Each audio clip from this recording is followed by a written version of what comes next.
সকল সখারা তারা জলপান করলেন কালিয়াদাকে ফিরে সবাই মরে গেলেন বাবা। এমতো সময় ভগবান কৃষ্ণ বাছুরিটিকে উদ্ধার করতে গেল। গভীর জঙ্গলে লতা পাতার মধ্যে জড়িয়ে পড়েছে।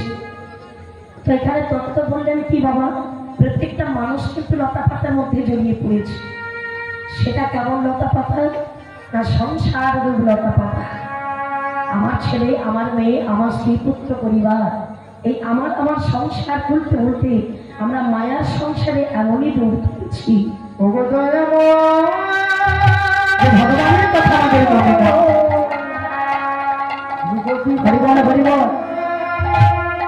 আজকের ভগবান সেই লতা পাতাকে ছিন্ন করে বাছুরি থেকে উদ্ধার করলেন। যে বাছুরি থেকে উদ্ধার করলেন বাবা, তার নামটা কি ছিল জানো? তার নামটা হলো ধবলি। দেখেন না বাবা, অনেক ছবিতে দেখা যায় ভগবান কৃষ্ণ একটা বাছুরিকে কোলের মধ্যে করে জড়িয়ে ধরেছে। কি বাবা দেখা যায় না? অনেক ফটোতে, অনেক ছবিতে দেখা যায় ভগবান কৃষ্ণ একটা বাছুরিকে বক্ষ মাঝে জড়িয়ে ধরে আছে। আচ্ছা, তার গায়ের রংটা কেমন বলুন তো মায়েরা? সাদা। খুব ভালো রেখেছে মায়েরা, মনে রেখেছে কিন্তু সাদা। তো ধপ অর্থাৎ ধবলি, ধপ শব্দে সাদা, আর কলির শব্দে হলো মন। তাহলে ভগবান বললেন এই জগৎ সংসারে যে মানে কোনো জীবের, কোনো ভক্তের যদি মনটা পরিষ্কার কর, সাদা কর, তো তাকে ধবলির মতো আমার গোবিন্দ তাকে উদ্ধার করে এই সংসার থেকে ভব সংসার পারাপার করে কোনো বৃন্দাবনে নিয়ে যাবে। তাই ধবলিকে উদ্ধার করলেন, বক্ষ মাঝে জড়িয়ে ধরে যেখানে সখারা খেলা করছিল সেখানে ভগবান কৃষ্ণ এলেন বাবা। এ তো কৃষ্ণ এসে দেখলেন কি সখারা কেউ নয়। তো সখাদেরকে মানে ডাকছে পরের মাঝখানে, আয় সুদা, আয় সুদা, মধুগঙ্গা।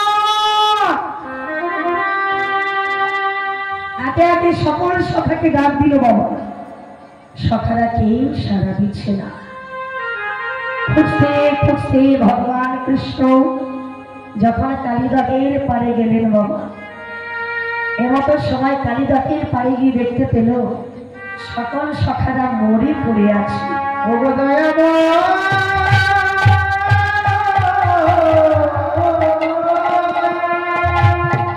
আমার ভগবান কৃষ্ণের প্রিয় প্রিয় সখারা, তার সেই প্রিয় সখারা সবাই মরে পড়ে আছে।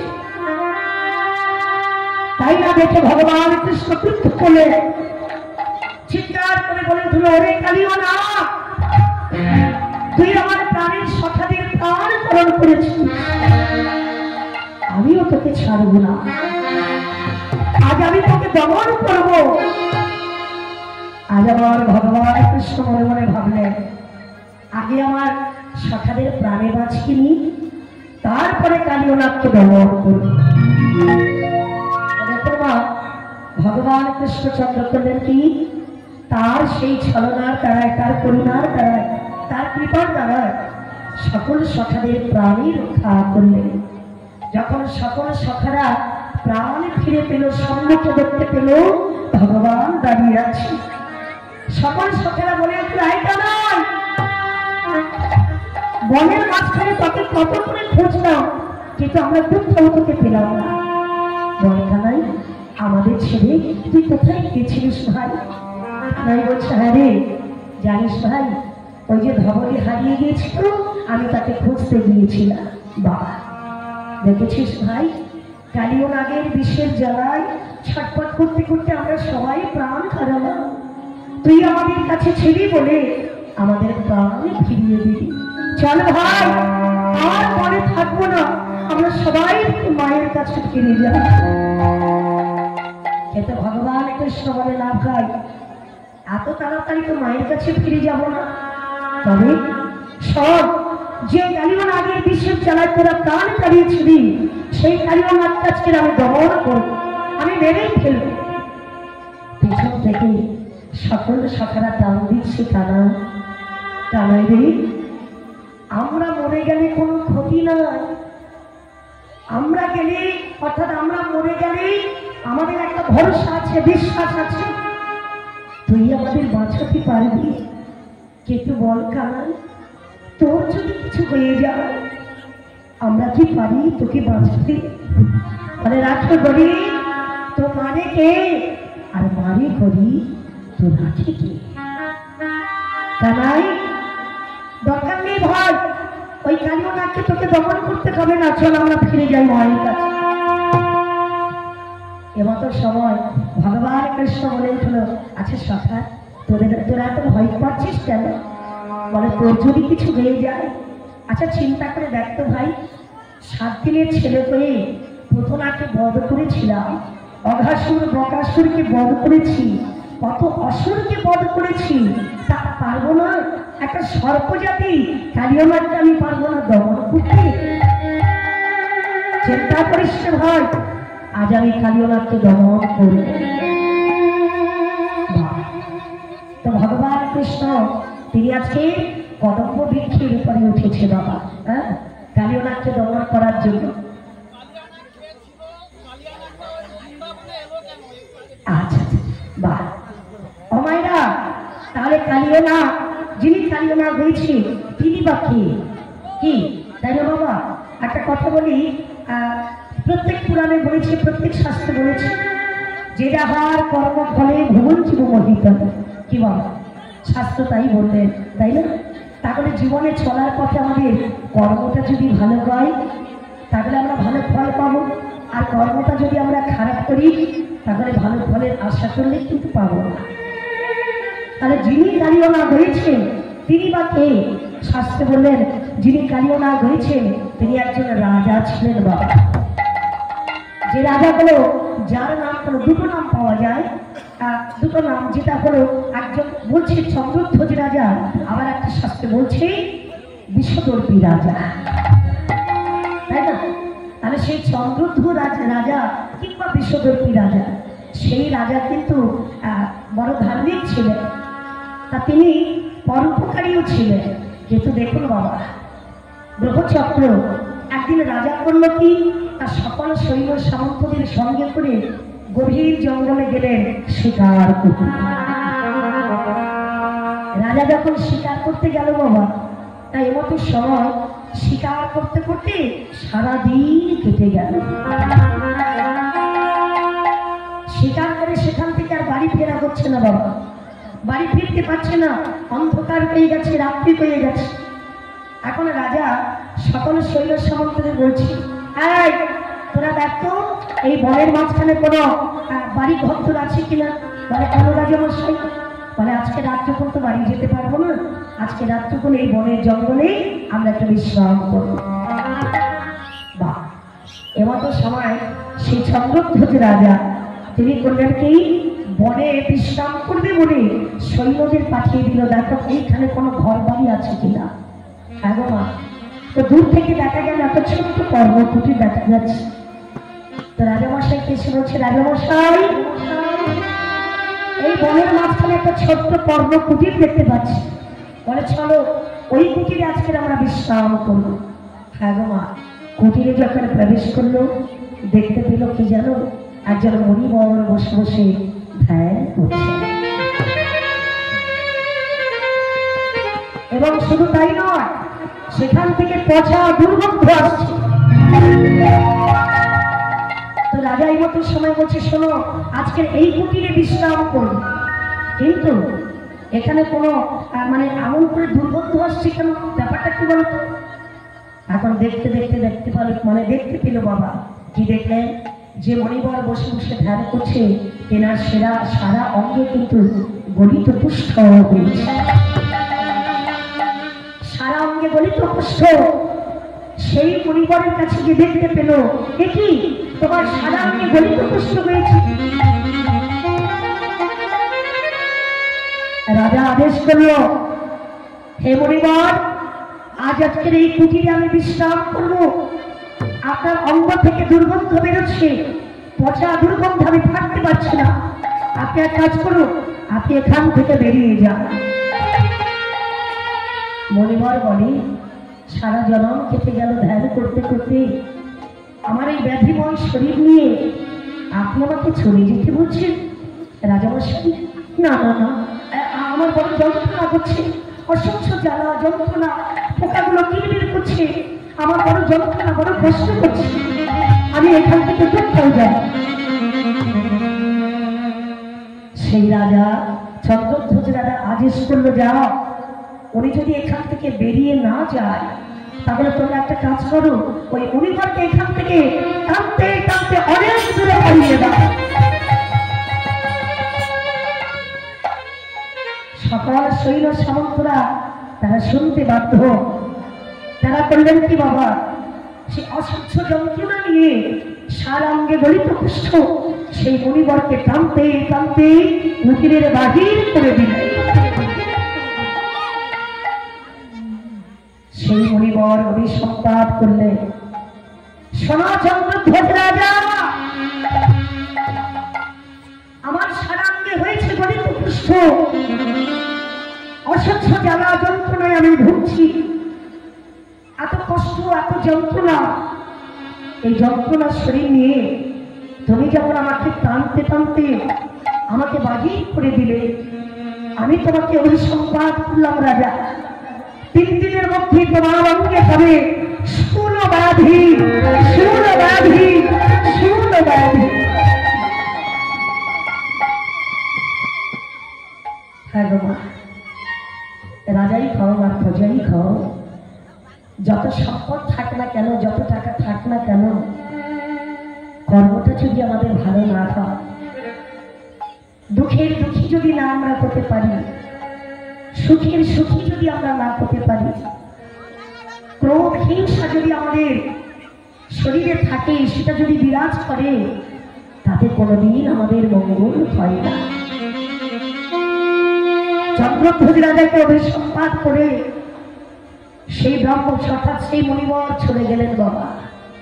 মণিবরের অভিশাপ, বৈষ্ণবের অভিশাপ, সাধুগুরু বৈষ্ণবের অভিশাপ, ব্রাহ্মণের অভিশাপ, এ কোনোদিন লঙ্ঘন হয় না। রাজা পরের দিন বাড়ি ফিরল। 3 দিন পরে অসহ্য জ্বালা যন্ত্রণা, সারা অঙ্গে যন্ত্রণা করছে, শুনে বসলে তার যে যন্ত্রণা হয়, চন্দ্রধ্বজ রাজা সেই যন্ত্রণা শুরু করলো বাবা। তো রাজা মানুষ, কত ডাক্তার, কত বৈদ্য, কত ওঝা, সবাইকে দেখালো, কিন্তু মাগো কোনো ঔষধে কাজ হচ্ছে না।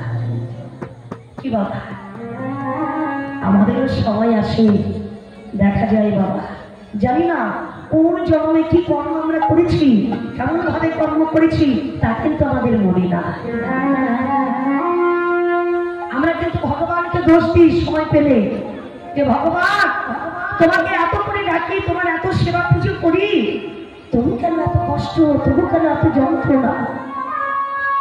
বলে জি, ভুলে গেছো তোমার পূর্বের কথা, ভুলে গেছো তোমার আগের জন্মের কথা, তাই তোমার আগের জন্মে যাহা যাহা কর্ম করেছো, এ জন্মে তার ফল ভোগ তোমাকে করতেই হবে। তাহলে তার জন্য আমার ভগবান কিন্তু দায়ী নয়, আমার ভগবানকে তোমরা দোষ দিও না।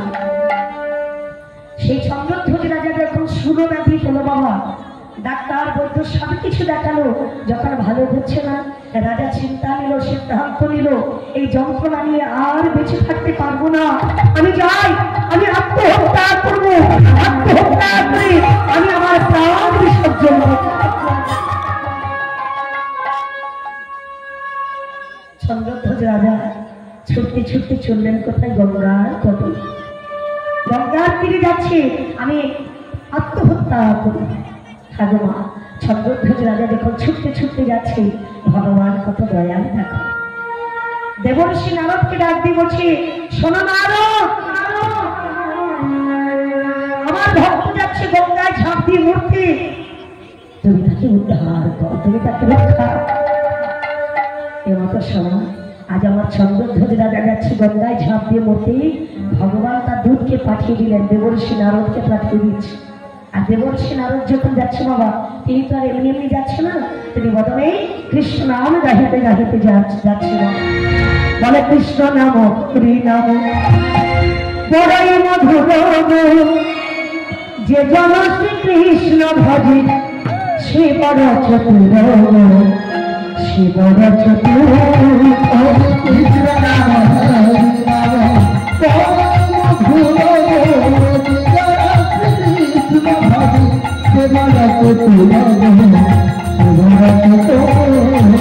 কৃষ্ণ নাম হরি নাম বড়ই মধুর, যে জন শ্রীকৃষ্ণ ভজে সে বড় চতুর, সে বড় চতুর।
চন্দ্রধ্বজ রাজা ছুটতে ছুটতে গঙ্গায় ঝাঁপ দিতে যাচ্ছে, সম্মুখে গিয়ে দাঁড়িয়েছে আমার দেবর্ষি নারদ। কে আপনি? বলে আমি যেই হই না কেন রাজা, তুমি ছুটতে ছুটতে যাচ্ছ কোথায়? বলে গঙ্গায় ঝাঁপ দিয়ে মরতে যাচ্ছি। এত সুন্দর মানব দেহ পেয়েছ, সে দেহটা পাওয়ার জন্য আমরা কত সাধনা করেছি, ভগবানের কাছে কত কেঁদেছি, সেই দেহটা পেয়ে, এত সুন্দর মনুষ্য দেহ পেয়ে তুমি গঙ্গায় ঝাঁপ দিয়ে মরতে যাচ্ছ কেন রাজা? বলে আমার পেয়েছে শূল ব্যাধি, আমার ব্যাধিটা কেউ সারাতে পারছে না, তাই চিন্তা করেছি গঙ্গায় ঝাঁপ দিয়ে আমি আত্মহত্যা করি।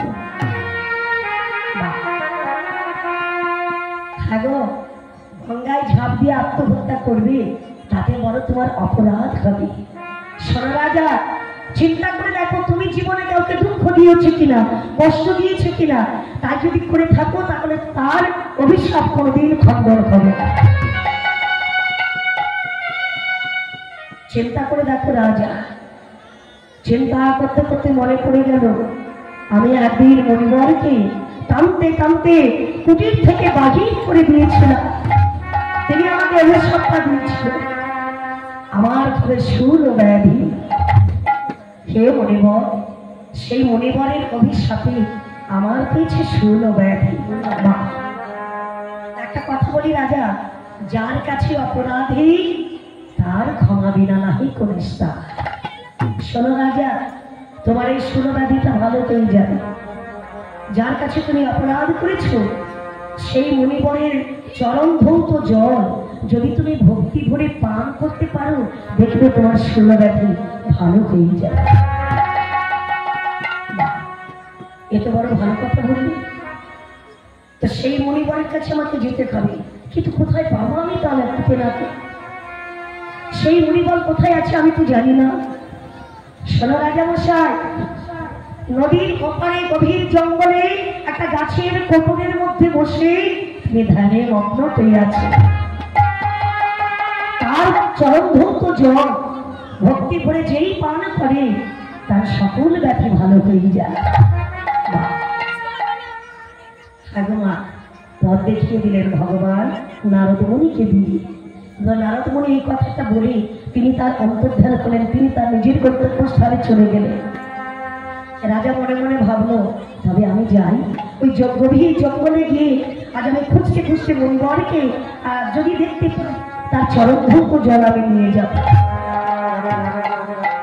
আজকে রাজা করলো কি, গঙ্গা পার হয়ে তিনি গভীর জঙ্গলে প্রবেশ করলেন বাবা। গভীর জঙ্গলে প্রবেশ করে দেখতে পেল, খুঁজতে খুঁজতে খুঁজতে খুঁজতে দেখতে পেল বেশ একটি বিরাট বৃক্ষ। সেই বৃক্ষের কোটরের মধ্যে একজন মণিবর ধ্যানে বসে আছে। সেই মণিবরের কাছে গিয়ে বলছে, মণিবর, আমার অপরাধ মার্জনা করুন মণিবর, আপনি কৃপা করে আপনার চরণ ধৌত জল আমায় দেন, আমার যেন ব্যাধিটা ভালো হয়ে যায়। এই অসহ্য জ্বালা যন্ত্রণা আজ সইতে পারছি না, আপনি আমায় কৃপা করুন মণিবর।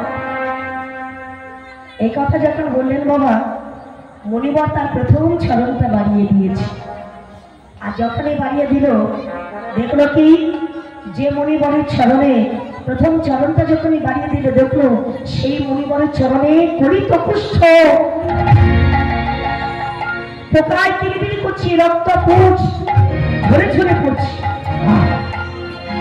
কি তোমার চরণে পেয়েছি কুষ্ঠ ব্যাধি? না না, এই চরণ ধোয়া জল তো আমি নিতে পারবো না। হে মণিবর, আপনার চরণে হয়েছে গলিত কুষ্ঠ, এই চরণ ধোয়া জল আমি নিতে পারবো না। আচ্ছা, এটা না হয় আপনার কুষ্ঠ ব্যাধি পেয়েছে, আপনার তৃতীয় চরণটা একবার বাড়িয়ে দেন না মণিবর। আমার প্রথম চরণে যা ছিল, দ্বিতীয় চরণে তার অধিক, দুটো চরণে গলিত কুষ্ঠ ব্যাধি পেয়েছে। রাজা মনে মনে ভাবল, এত যন্ত্রণা সহ্য করার থেকে চরণ ধৌত জল খেলে যদি আমার যন্ত্রণা ভালো হয়ে যায়, তাহলে যত কষ্ট হোক না কেন মণিবরের চরণ ধৌত জল আমি নেবই নেব। একটা পাত্রে করে মণিবরের চরণ ধৌত জল নিলেন বাবা। প্রণাম জানিয়ে বলে গেল, হে মণিবর, আপনি কৃপা করুন আমার ব্যাধিটা যেন ভালো হয়ে যায়। চরণ ধৌত জল নিয়ে রাজা বাড়ি ফিরে গেল।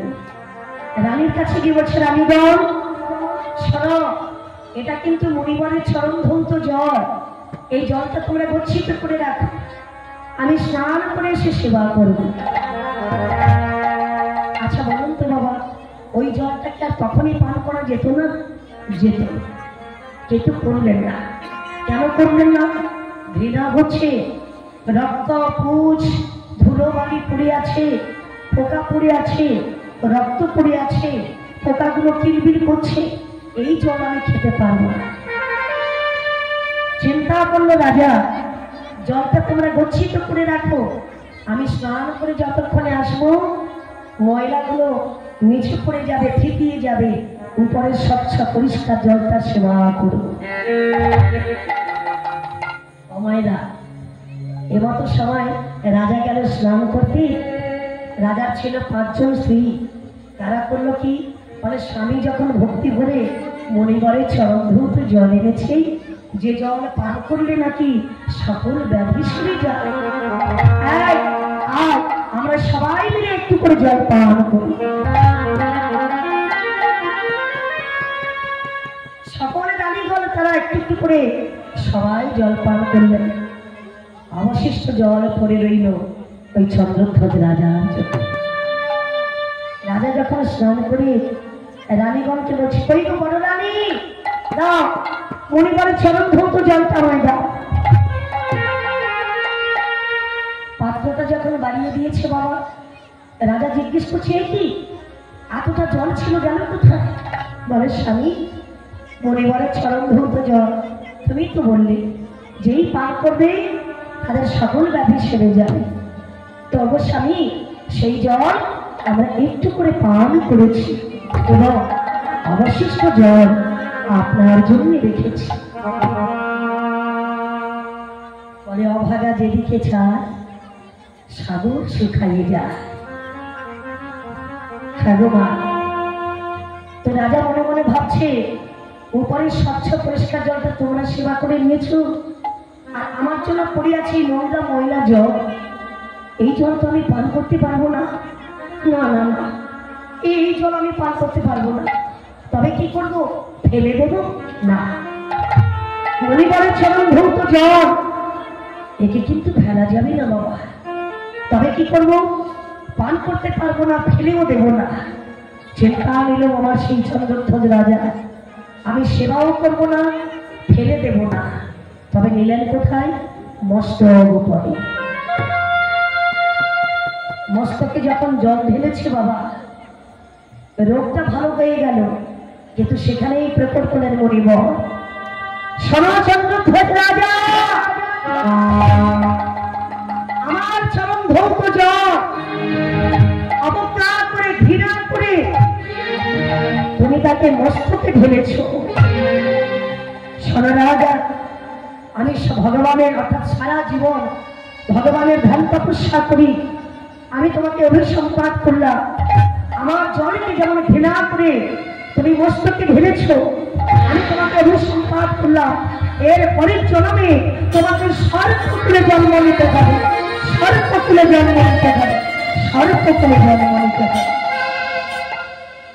নাম হবে তোমার কালীয় নাগ, সারা দেবতা হবে তোমার বিষে পরিপূর্ণ।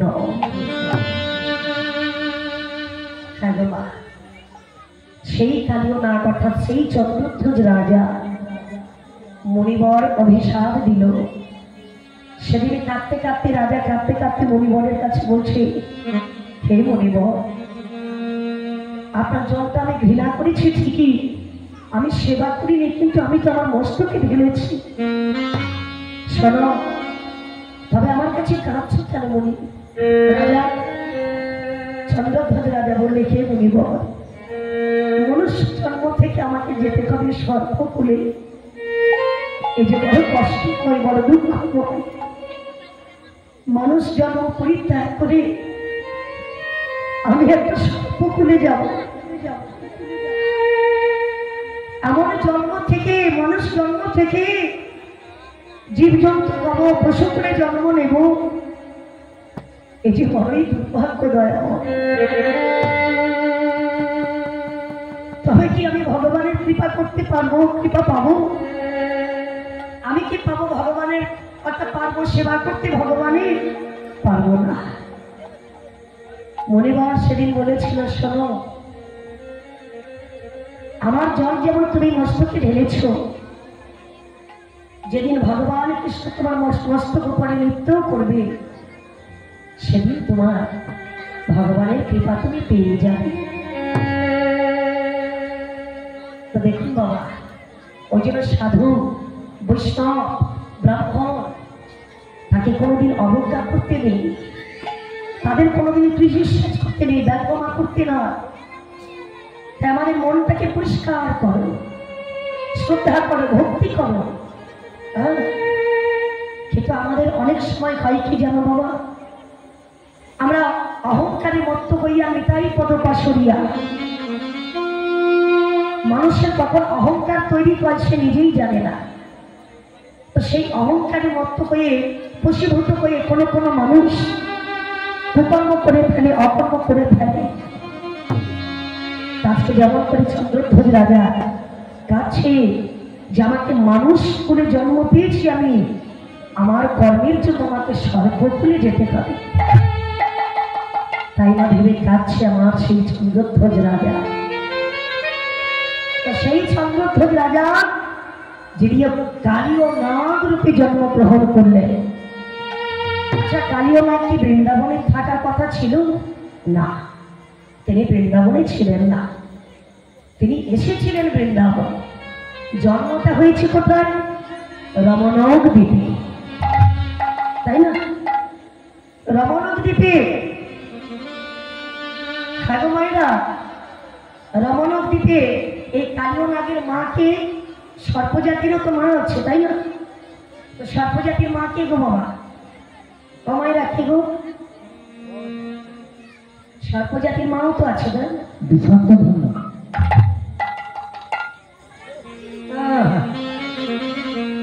কি গো বাবা? সর্পজাতির মা বলে কশ্যপ ঋষির অনেক স্ত্রী ছিল, তার মধ্যে দুজন কারা গো বাবা? একজন হলো বিনতা, আর একজন হলো মাতা কর্তৃ। বিনতার গর্ভে হয়েছিল গরুর, আর আমার কর্তৃর গর্ভে হয়েছিল সর্পজাতি। এই কর্তৃর এবং বিনতা, এরা কিন্তু দুই বোন বাবা। তো দুটো বোনের একটু ঝগড়া বেশি হয়। তো দেখবেন বাবা, দুটো বোনের ঝগড়া যে বেশি হয় সেটাই বড় কথা নয়। বড় কথাটা হলো বাবা, কার কতটা রাগ, কার কতটা হিংসে। হ্যাঁ, অনেক মেয়ে আছে দেখবেন বাবা, জগতে 3 প্রকার মেয়ে আছে।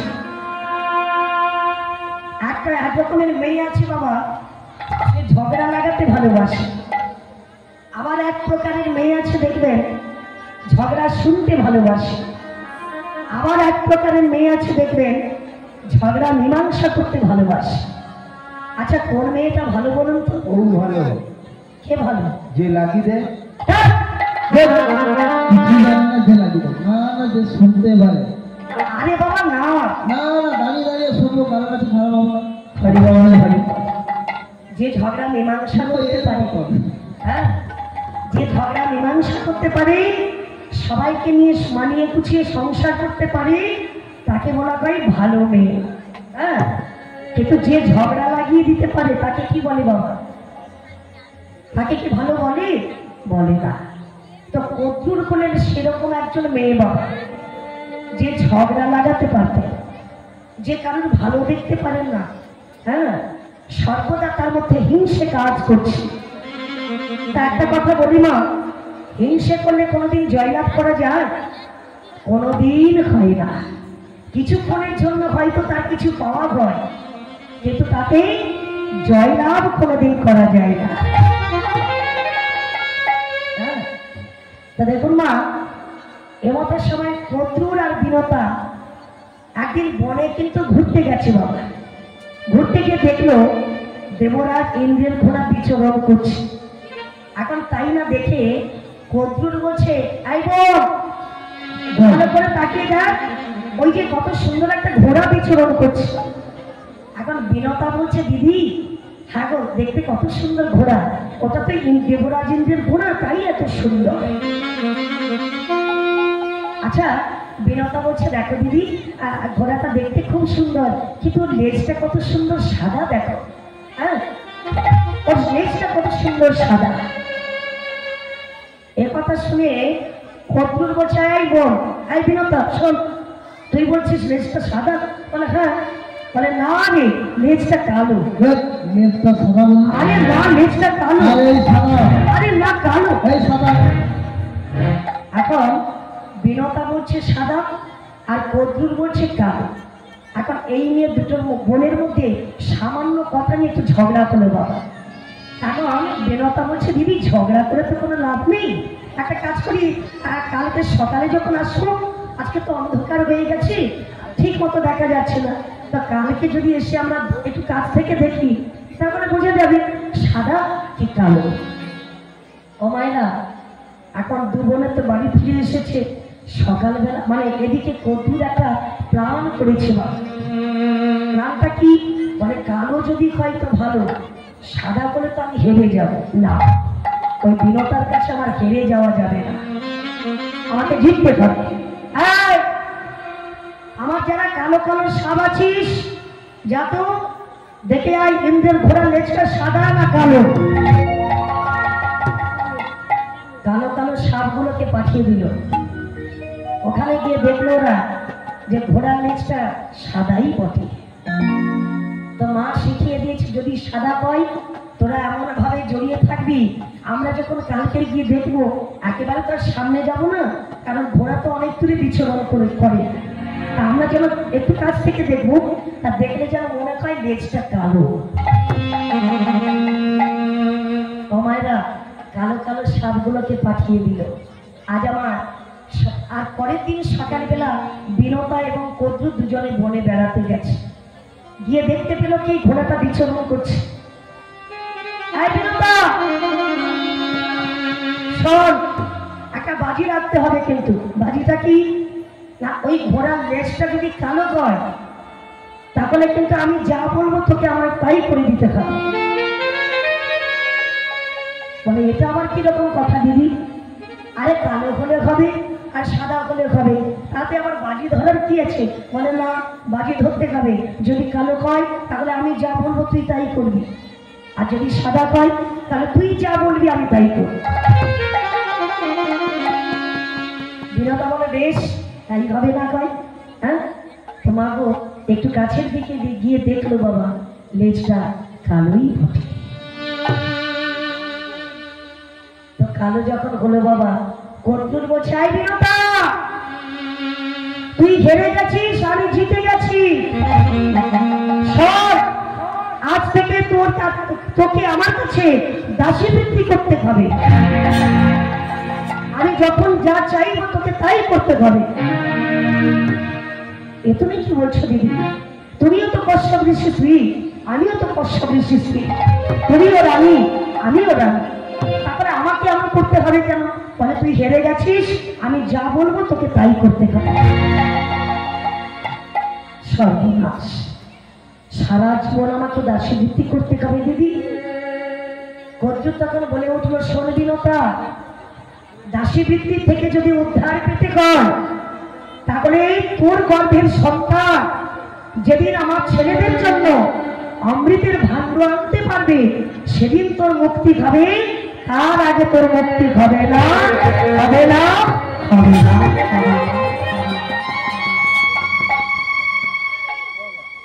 আমায়রা ছোট্ট একটু কথা নিয়ে আমার সেই বিনতাকে দাসী বানিয়ে দিল।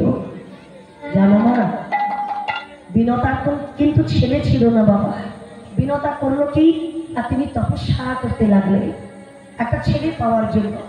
তপস্যা করার পরে এলো কি বিনতার গর্ভে একটা ছেলে এলো যার নাম হলো গরু, যে নাকি কৃষ্ণ ভক্ত, কৃষ্ণ নাম ছাড়া থাকে না। কেন বলুন তো, যার মা কৃষ্ণ ভক্ত তার গর্ভের সন্তান কৃষ্ণ ভক্ত না পেয়ে কি থাকতে পারে মা? হ্যাঁ বলে রাধা কৃষ্ণ প্রাণ যুগল রাধা কৃষ্ণ প্রাণ যুগল কিশোর, রাধা কৃষ্ণ প্রাণ যুগল কিশোর,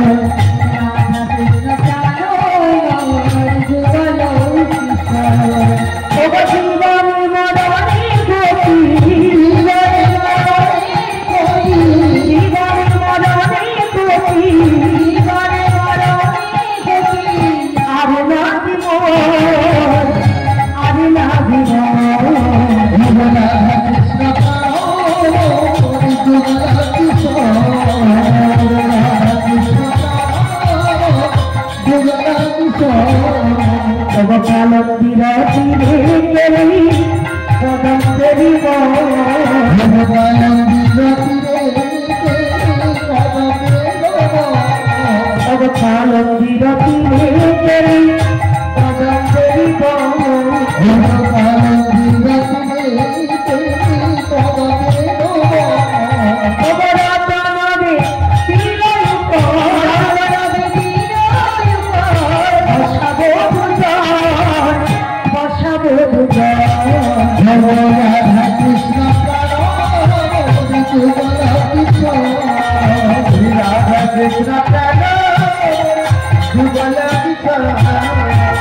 শ্যাম গৌরী অক্ষে পিঠ চন্দনের বন্ধ, শ্যাম গৌরী অক্ষে বীর চন্দনের চামর ধুলাব পাবে, চামর ধুলাব পাবে, চামর ধুলাব পাবে, চামর ধুলাব পাবে, হেরি মুখ চন্দন, হেরি মুখ চন্দন, রাধা কৃষ্ণ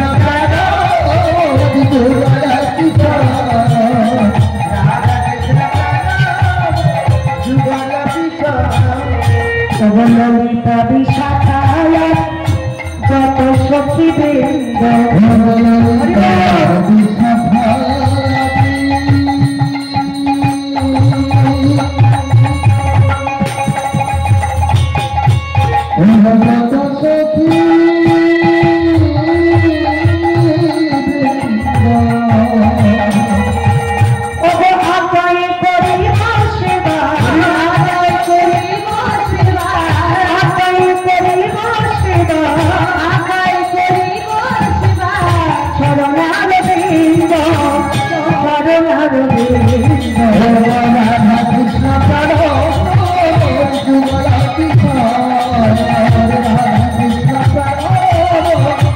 কৃষ্ণ অবশ্য কৃষ্ণ চৈতন্য প্রভু দাস রমদাস শ্রী কৃষ্ণ চৈতন্য প্রভু দাস রমদাস সেবায়ভিলাষ মাঝি সেবায়ভিলাষ মাঝি নরোত্তম দাস নরোত্তম দাস হরি রাধা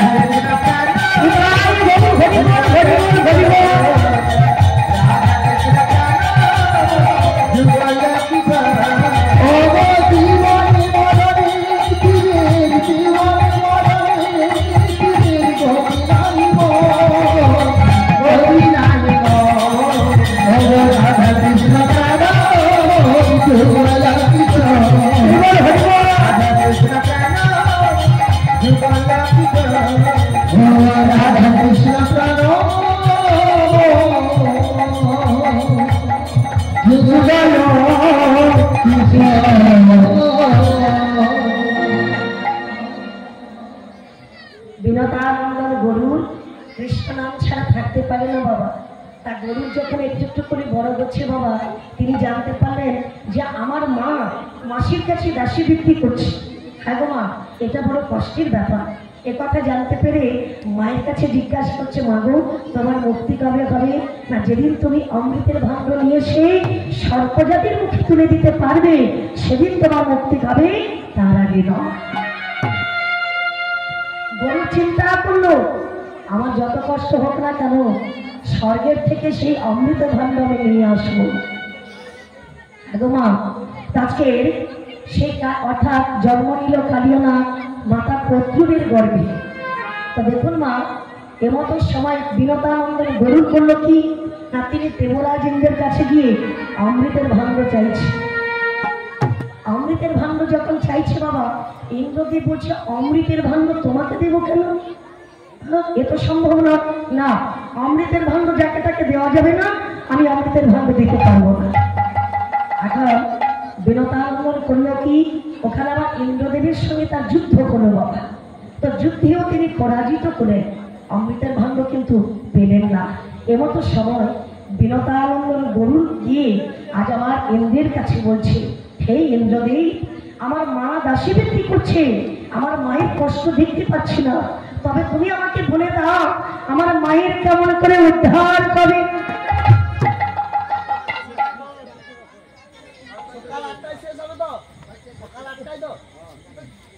এমতো সময় বিনোদানন্দ গরুর বলছে, শোনো শোনো, একমাত্র তোমাকে আমি অমৃতের ভাণ্ড দিতে পারি। কে বলছে? বিনোদানন্দ গরুকে দেবরাজ ইন্দ্র বলছে, ইন্দ্রকে বলছে। যুদ্ধ তুমি করলে বটে, কিন্তু অমৃতের ভাণ্ড তুমি নিয়ে যেতে চাইছো। আচ্ছা, কাদের জন্য? তোমায়রা কার জন্য অমৃতের ভাণ্ড নিয়ে আসবে? সর্পজাতির জন্য। আচ্ছা বলুন তো মায়েরা, সর্পজাতি যদি অমৃতের সেবা করে তারা তো অমরত্ব লাভ করবে। তো পৃথিবীতে যদি সর্পজাতি অমৃত সেবা করে অমরত্ব লাভ করে, তাহলে পৃথিবীতে কি মানুষ থাকবে না? থাকবে না, শেষ হয়ে যাবে। এই কথা ভেবে শোনো বিনোদানন্দ গরু, ওই জন্য আমি তোমাকে অমৃতের ভাণ্ড দিলাম না। তবে বেশ, তুমি জানো তো, যখন তোমার মায়ের মুক্তির জন্য অমৃতের ভাণ্ড চাইছো, তবে আমি তোমাকে অমৃতের ভাণ্ড দিলাম। একটা কাজ করো, অমৃতের ভাণ্ড গিয়ে না রাখবে তুমি কুশাসনের উপরে। আমার পুত্র আছে জয়ন্ত, ও কিন্তু এখানেই থাকবে, এখানের লোকেরা ওকে দেখতে পাবে না। মা, দেবরাজ ইন্দ্রপুত্র জয়ন্ত, তার এমনই একটা মাহাত্ম্য ছিল, সে এই জায়গায় থাকবে কিন্তু তাকে কেউ দেখতে পাবে না, তিনি অদৃশ্য হতে পারে। আজকের ইন্দ্রকে বলে দিলেন, শোনো, আমার অমৃতের ভাণ্ড আমি তোমাকে দিলাম, আমার পুত্র জয়ন্ত গিয়ে কখন যে নিয়ে আসবে সেটা কিন্তু কেউ জানতে পারবে না। মায়েরা, আজকে দেবরাজ ইন্দ্র অমৃতের ভাণ্ড দিলেন বাবা। সেই অমৃতের ভাণ্ড নিয়ে আজ আমার চলেছে কে? আমার বিনোদানন্দ গরু। রাধে রাধে বলি মনুয়া, কৃষ্ণ কৃষ্ণ গো, ও ও গো রাধে রাধে বল মানবা কৃষ্ণ কৃষ্ণ বল রাধে রাধে বল কৃষ্ণ কৃষ্ণ বল রাধে রাধে বল মনুয়া কৃষ্ণ কৃষ্ণ বল ও রাধে রাধে বল মনুয়া কৃষ্ণ কৃষ্ণ বল ও রাধে রাধে বল মানবা কৃষ্ণ কৃষ্ণ বল রাধে রাধে বল কৃষ্ণ কৃষ্ণ বল। ও মায়েরা, বিনতানন্দের গরুরের কথা ওই অমৃতের ভাণ্ড দেবরাজ ইন্দ্রের কাছ থেকে নিয়ে আসছিল। আস্তে আস্তে কিন্তু একটা জায়গায় অমৃত একটু পড়ে গিয়েছিল বাবা। সেই জায়গাটা কোথায় বলুন তো? বৃন্দাবনে, তাই না? কদম্ব বৃক্ষের গাছে একটু পড়েছিল, যে কারণে বৃন্দাবনে এই কদম্ব বৃক্ষ আজও যা, 500 বছর আগেও যা ছিল এখনো তা। হ্যাঁ, সেটা কিন্তু অমরত্ব লাভ করেছে আমার ওই কদম্ব বৃক্ষ। তো দেখুন না, অমৃতের ভাণ্ড নিয়ে এসে আমার গরুর করলো কি কুশাসনের করে রাখলে। এখানে আমার মাতা প্রচুর বড় আনন্দ পেয়েছে। আয় সব, আয় আমার ছেলেরা কোথায় গেলি রে? আয় আয়, সবাই মিলে আমরা অমৃত পান করবো, আমরা অমর পেয়ে যাবো, সবাই চলে আয়। ও মায়েরা, সকল ছেলেদেরকে ডাক দিচ্ছি অমৃত পাওয়ার জন্য। এমতো সময় আজকের আমার সকলেই এসেছে অমৃত পাওয়ার জন্য। অমৃতের লোভে তারা আত্মঘারা। তাই দেখুন না, এদিকে বিনতানন্দের গরু অমৃতের ভাণ্ডটা বসিয়ে রেখে আজ আমার কদ্রুকে বলছে, মাসি কথা দাও, আমার মাকে আজ থেকে দাসীবৃত্তি করতে হবে না। বলে, হ্যাঁ রে, তোর মাকে আজ থেকে মুক্তি করে দিলাম, তোর মাকে আজ থেকে আর দাসীবৃত্তি করতে হবে না। মুক্তি করে গেল মা। ওদিকে ইন্দ্রপুত্র জয়ন্তে সে কখন অমৃতের ভাণ্ড নিয়ে চলে গেছে সেটা কিন্তু আমার সেই কদ্রুর জানে না। ওদিকে মায়ের মুক্তি হয়ে গেল, ওদিকে অমৃতের ভাণ্ড দেবরাজ ইন্দ্রের পুত্র জয়ন্ত এসে নিয়ে চলে গেল। কদ্রুর ডাকছে, চল সবাই মিলে অমৃত পান করি। পেছনে ফিরে যখন তাকিয়েছে মা, কুশাসনের পরে আর অমৃতের ভাণ্ড না।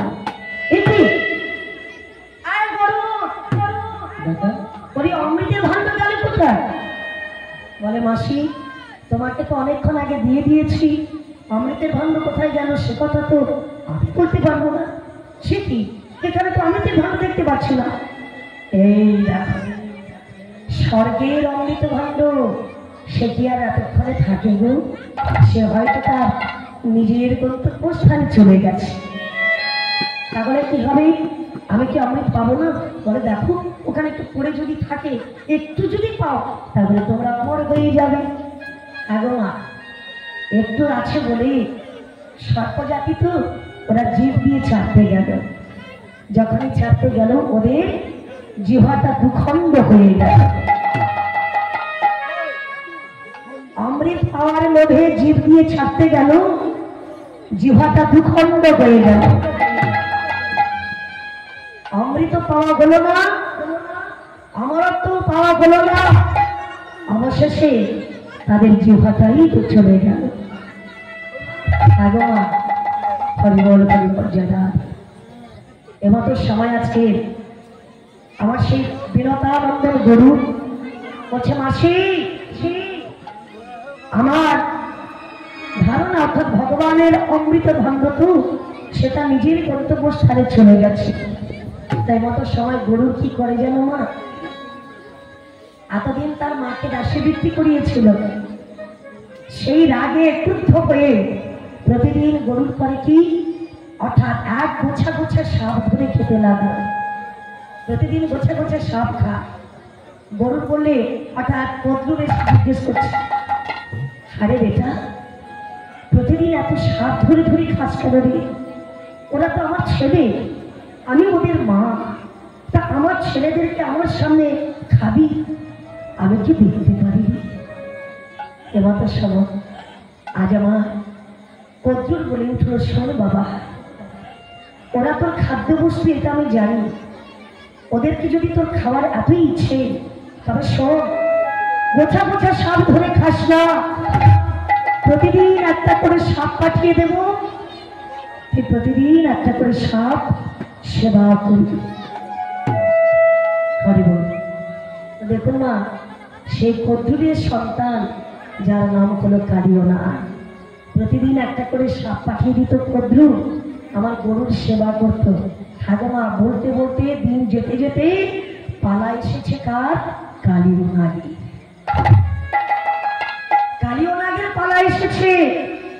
কালিয়নাগ এদিক ওদিক ছুটে বেড়াচ্ছে, আমি গরুদের পেটে যাব না। এদিকে আমার নারদমণি চিন্তা করছে, কালিয়নাগ যদি গরুদের পেটে চলে যায়, দাপর যুগে ভগবান কৃষ্ণ যে কালীয় দমন মিলাপ করবি, সেটা কি করে হবে? একমাত্র আমাকেই যেতেই হবে। নারদমণি চললেন কোথায়? বৃন্দাবনে। বৃন্দাবনে এসে তিনি আজকের করছেন কি না, আমার সেই কালিয়নাগকে ডাক দিচ্ছে, দাঁড়াও কালিয়নাগ। কে? আমি বললাম দেবঋষি নারদ। হে প্রভু, আপনি এসেছেন? বলে হ্যাঁ গো, তুমি এদিক ওদিক ছুটে বেড়াচ্ছ কেন? বলে জানো প্রভু, আমার যে গরুর খেয়ে ফেলবে, আমি তো আর বাঁচবো না, আমাকে তো মেরেই ফেলবে। তেমতো সময় আজকের গরুর বলছে, হঠাৎ আমার নারদমণি বলছে, শোনো কালিয়নাগ, একটা যদি কাজ করতে পারো তোমাকে কেউ মারতে পারবে না। সেটা কি না, রমণের তীর ছেড়ে তোমাকে যেতে হবে সেই জায়গায়। কোথায়? বৃন্দাবনে। বৃন্দাবনে।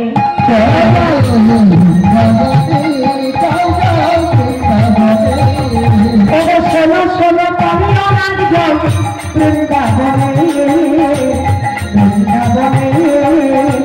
বৃন্দাবনে। ও শোনো শোনো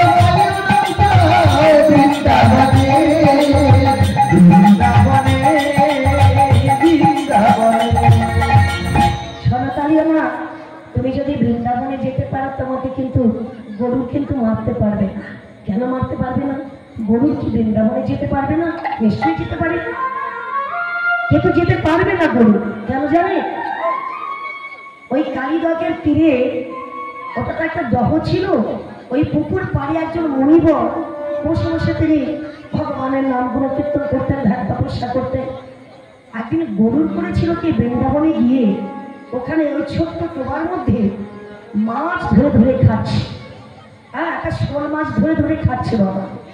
এখন তাই না দেখে মণিবর বলে উঠলো, গরু, আমি একজন মণি, আমার সম্মুখে একটা মানে একজন মাছ, একটা মাছকে ধরে ধরে খাচ্ছ, একটা প্রাণীকে হত্যা করছো, এটা কি অপরাধ নয়? শোনো গরু, আজ থেকে তোমার এই খাদ্য খাওয়া চলবে না। তো গরু বলছি, কেন মণিবর? এটা তো আমার খাদ্যবস্তু। বলে খাদ্যবস্তু হতে পারে, কিন্তু আমার সামনে তুমি খেয়েও না। যদি কোনোদিন তোমাকে বৃন্দাবনে দেখতে পাই, তাহলে কিন্তু আমি তোমাকে অভিসম্পাত করব। সেদিন তোমার মুখ দিয়ে রক্ত উঠে তুমি মারা যাবে। হ্যাঁ গো মা, সেদিন থেকে গরুর কিন্তু আর বৃন্দাবনে যায় না। হ্যাঁ, তো সেই গরুর কিন্তু আর বৃন্দাবনে যায় না। তো যে কারণে গরুর বৃন্দাবনে যাবে না, তুমি এক কাজ করো, তুমি চলে যাও বৃন্দাবনে। তো সেই কালিয়নাগ এলেন কোথায়? বৃন্দাবনে। এসে তিনি বসবাস করলেন ওই না কালীয় দকে। তো সেই দকের মধ্যে বসবাস করলেন, যার বিষের জ্বালায় একটা পাখি যদি উপর দিয়ে উড়ে যায়, সেও পড়ে মরে যায়। লতা বৃক্ষ বন্য লতাদি কিছুই থাকে না ওই কালিয়নাগের বিষের জ্বালা। তো দেখুন না, সেই কালিয়নাগ হয়েছে আমার চন্দ্রধ্বজ রাজা। হ্যাঁ, তো সেই কালিয়নাগকে আজকের আমার গোলকীকারী প্রাণ গোবিন্দ তাকে আজকের উদ্ধার করার জন্য, তাকে দমন করার জন্য, তার অহংকারকে দমন করার জন্য তিনি আজকে কদম্ব বৃক্ষের উপরে উঠেছে। দেখি যদুনন্দনে বিষ্ণুদার পদিয়া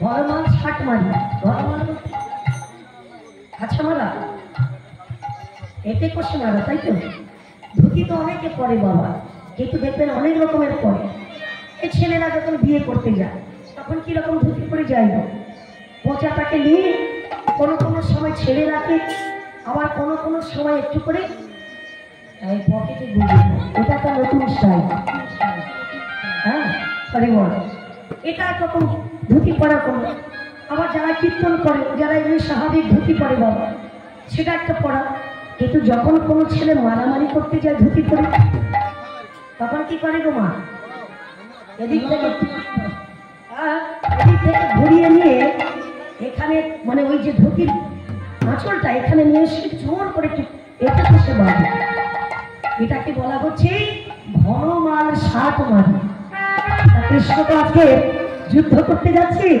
তাই আজকে ধুতিটা এদিক থেকে ঘুরিয়ে এখানে নিয়ে ঘনমাল 60 মারি ভালো করে এতে কষে বাঁধছে বলে পরে খেলি ঘনমাল 60 মারি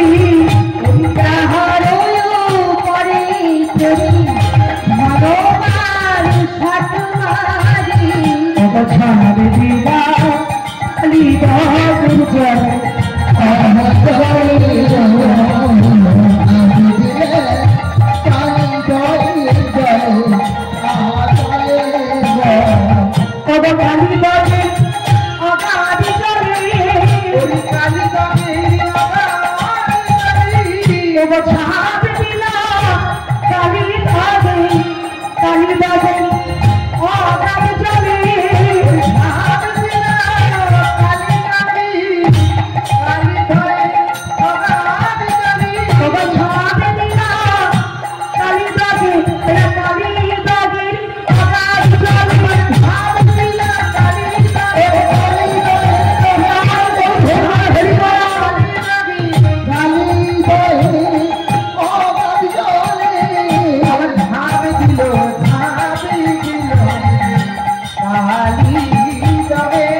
কালী বাবুর আজকে জেগে উঠলো কি আমার কালিও না দেখতে পেলে ছোট্ট একটা বালক আমার তো একটা জলে ঝাঁপ দিয়েছি বাহ কতদিন উদার পরিপূর্ণ করে খাওয়া হয়নি ওই বেটাকে খেয়ে আমার উদার পরিপূর্ণ করুন আমার ভগবান কৃষ্ণকে পেটের মধ্যে ঢুকিয়ে নিল কিন্তু রাখতে পেরেছিল কি পারি কৃষ্ণ ভগবান বেরিয়ে এসে যুদ্ধ করলো বাবা যুদ্ধ করতে করতে যখন ওই কালিও লাগে মস্তক উপরে নৃত্য করছে আর এক শিবদানা যখন ভেঙে যাচ্ছে মুখ থেকে যখন রক্ত বেরোচ্ছে তখনই আবার ভগবানের কাছে কাকুতি মিনতি করছে সকল স্ত্রীরা এসে তারা প্রার্থনা করছে হে ভগবান ওগো কৃষ্ণ দয়াময় আমার স্বামীর প্রাণে ভিক্ষা দাও ঠাকুমা ভগবান কৃষ্ণ বললে শোনো কালিও না তোমাকে আজকে উদ্ধার করার জন্য নিলাম তো শোনো কালিও না এই বৃন্দাবনে তোমার থাকা চলবে না বলে যাবো কোথায় প্রভু তুমি চলে যাও রমণক দ্বীপে ফিরে যাও তোমার স্থানে কিন্তু প্রভু আমি যদি ওখানে যাই গরুর তোমায় বাঁচতে দেবে না ও তোমায় মেরে ফেলবে বলে শোনো যে কারণে আমি তোমার মস্তক উপরে দিলাম চরণ চিহ্ন আমাকে তোমাকে যখন গরুর মারতে আসবে এই চরণ চিহ্নটা তুমি দেখিয়ে দেবে গরুর কোন কৃষ্ণ ভক্ত তোমাকে কিচ্ছু বলবে না তো সেই কালিও নাগের মস্তক উপরে আজ আমার ভগবান নৃত্য করছে তো দেখুন না বৃন্দাবনবাসী ব্রজবাসীগণ সবাই তারে আজকে কালিদকের তীরে এসে কাঁদছে হাহাকার করে আমাদের কানাই বেছে নাই আমাদের গোপাল বেছে নাই মা যশোমতী পিতা বসু অর্থাৎ পিতা নন্দ রাজা এরা সবাই কাঁদছে যশোমতী মা সিদ্ধান্ত নিল আমার গোপাল যখন বেছে নয় আমি আর বাঁচব না এই দগের জলে ডুব দিয়ে আমি আমার আত্মহত্যা করি আমার মা যখন সিদ্ধান্ত নিল জলে ঝাঁপ দেবে ভগবান কৃষ্ণ বলছে কালিও না এবার তুমি জলের উপরে ভেসে ওঠো আমার মা যে আত্মহত্যা করবে সিদ্ধান্ত নিয়েছে ওঠো ভগবান কৃষ্ণকে ভঙ্গভঙ্গি মোঠারে দাঁড়ালেন আর আমার কালীয় নাম জলের উপরে ভেসে উঠেছে।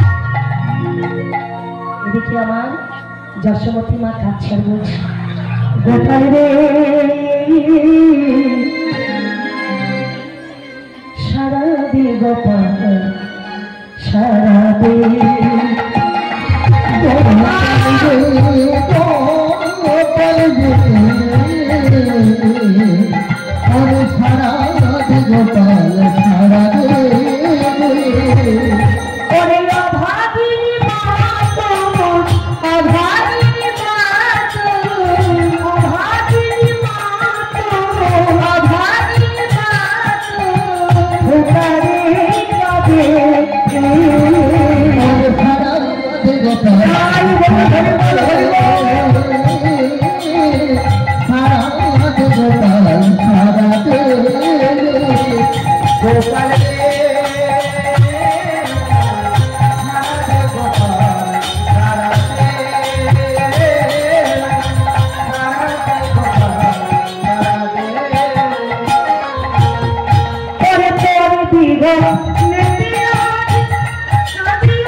এমতো সময় আজ আমার গোপাল জলের উপরে ভেসে উঠেছে। সবাই বলছি, ওমা যশোদী ভালো করে তাকিয়ে দেখো মা, তোমার গোপাল মরে যায়নি, তোমার গোপাল বেঁচে আছে, তোমার গোপাল বেঁচে আছে। এমতো সময় আজ আমার গোপালকে দর্শন করলো সারা বৃন্দাবনবাসী। গোপাল পেয়ে সারা বৃন্দাবনবাসী তারা সবাই খুশি, কত না আনন্দ। আজকের গোপাল এক পাশে আর বলরাম এক পাশে, গোপাল এক পাশে বসেছে, বলরাম এক পাশে বসেছে। তো সেই মায়ের কোলে বসে রাখির সর্বাবনী ছানা মাথার সেবা করছে। দেখো মায়ের কোলে বসলে আমার রাম আর কানা, মায়ের কোলে বসলো আমার রাম আর কানা, মায়ের কোলে বসলো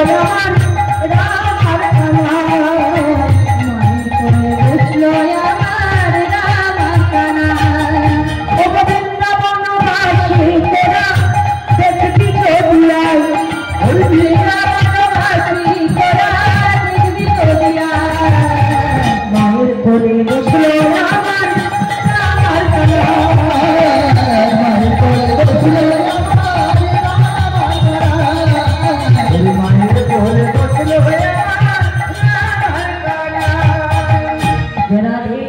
এখানে গ্রন্থ সম্পূর্ণ করলাম। আজ আমার গোপালকে তারা সবাই কাছে পেলেন। তো আজকে আমার গোপালের নিয়ে আমরা আস্বাদন করবো সবাই। তো রয়েছে প্রসাদের ব্যবস্থা, আপনারা প্রসাদ সেবা করে পূজার দিকে ফিরবেন। তো সবাই মিলে চলুন বৃন্দাবন লীলা সমাপ্ত করুন। একটা ভজন গাইতে গাইতে আমরা জিরা ফিরে যাবো। বিহারে লাল নাচে শ্যাম গোপাল, রাধা রামন নাচে তিন তালে তাল, নাচে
कृष्ण ब्रह्मानंद हरि बोल हरि बोल।